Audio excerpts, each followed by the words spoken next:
வழக்கறிஞர் தெய்வபால், சகோதரி ஆரோக்கிய மேரி உள்ளிட்ட அனைத்து தொடர்களும் முதலில் என்னுடைய வணக்கத்தை தெரிவித்துக் கொள்கின்றேன். எனக்கு பின்னாடி என்னுடைய வழக்கறிஞர் வாஞ்சிநாத் அவர்கள் முக்குலாக அவர்களும் உரையிட்டிருக்கிறார்கள். இன்றைய தினம் மொழிப்போர் தியாகிகளுக்கு வீர வணக்கத்தை செலுத்துகின்ற இந்த நேரத்திலே அறிஞர் மீதா பாலின் அவர்கள் உயர்நீதிமன்றத்தில் தமிழ் வழக்காடு மன்ற மொழியாக்க சட்ட நூல்களுக்கு சமஸ்கிருத பெயர் சூழலுக்கு எதிராக தேசிய கல்விக் கொள்கையின் பெயரால் இந்தி சமஸ்கிருதமாயத்துக்கு எதிராக அப்படின்ற தலைப்பை பொருத்தமான இந்த காலகட்டத்தில் வைத்திருக்கிறார். இங்கே நம்முடைய அறிவியல் நண்பர் அண்ணாதுரை கூட சொன்னார், பொதுக்கூட்டம் வாயிலாக நடத்திருக்கிறார் சொன்னார்.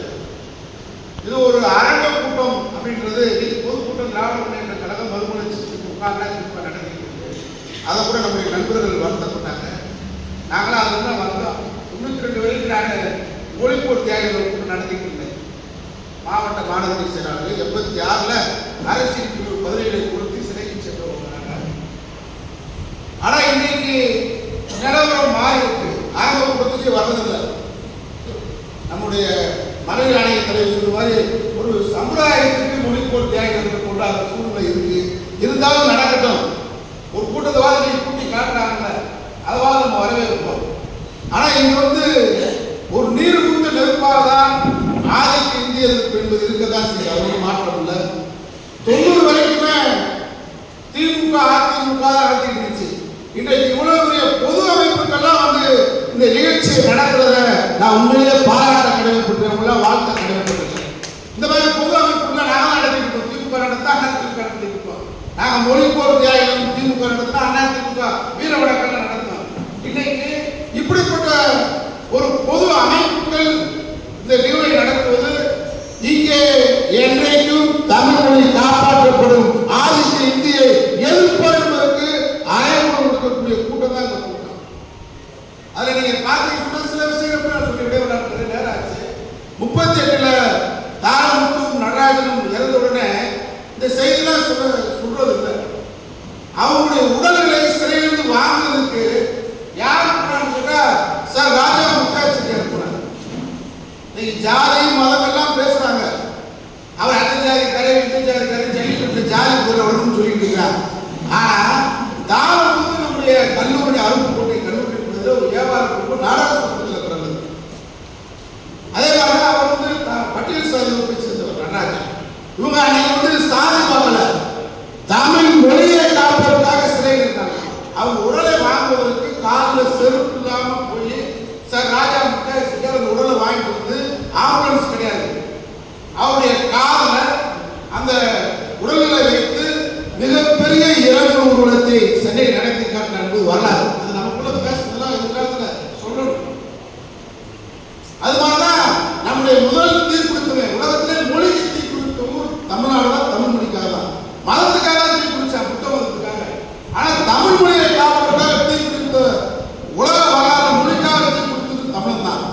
நம்முடைய கீழப்பூர் சின்னச்சாமி 500 தான் நேரடிக்கு நம்முடைய பக்தவச்சலத்தை போய் சந்திக்க போறான். பக்தவச்சலம் ஊர்ல இல்ல, தென் மாவட்டத்தில் முதலமைச்சர் தென் மாவட்டத்தில் சுற்றுப்பயணம் பண்ணிட்டு மாவட்டத்தில் இறங்குறாரு. அவன் சரியான நிகழ்ச்சியை புரிஞ்சுக்கிட்டு போய் எவ்வளவு முயற்சி பாருங்க. அவன் ரெண்டு மறிக்கிறான் போய், ஐயா முதலமைச்சர்களே தமிழ் மொழியை காப்பாற்றணும், நீங்க இந்திய கொண்டு வரக்கூடாது. காவல்துறை பிடிச்சவனை அனுப்பிட்டு விசாரிச்சு அனுப்புறாங்க. நேரம் அங்கிருந்து வர்றான். வந்தவன் திருச்சி ரயிலில் இறங்கி புகைப்படி அன்னை தமிழை காப்பதற்காக உலகத்திலே மொழிக்காக பிடிச்ச முதல் கீழப்பூர் சின்னச்சாமி. அது மாதிரிதான் மதுரையில மீதா பாண்டியனுக்கு தெரியும். மேலமாசி வீதியில அன்னைக்கு நம்முடைய காயமுத்து சீனிவாசன் கவிஞர் காமராஜர் போன்றவர்கள் 17வது பிரிவை கொடுத்தாங்க. நம்ம 1986 அதே கொடுத்தோம். அன்னைக்கு மிகப்பெரிய கலவரம் இருந்துச்சு. எப்பயுமே பாசிசவாதிகள் காங்கிரஸ்ல இருந்தான், இப்ப பிஜேபி இருக்காங்க. அதனால இன்னைக்கு நீர் குத்த நெருப்பாதனம் இருப்பா. 2024 நமக்கெல்லாம் இது ஒரு சவாலான நேரம். நாட்டில் மொழியை மட்டும் இல்ல, கருத்து சுதந்திரம், எழுத்து சுதந்திரம், நம்முடைய சுதந்திரம், பெண்ணவர் சுதந்திரம் அனைத்தையும் பாதுகாக்க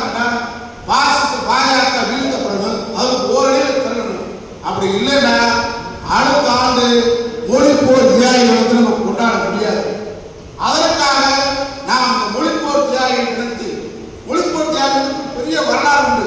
நீங்க 38ல ராஜதானி, சென்னை ராஜதானி, அன்றைக்கு பிரதமராக இருந்தவர் ராஜாஜி, முதலமைச்சர் ராஜாஜி, அவர்தான் நீங்க அடக்குமுறை செய்தார்.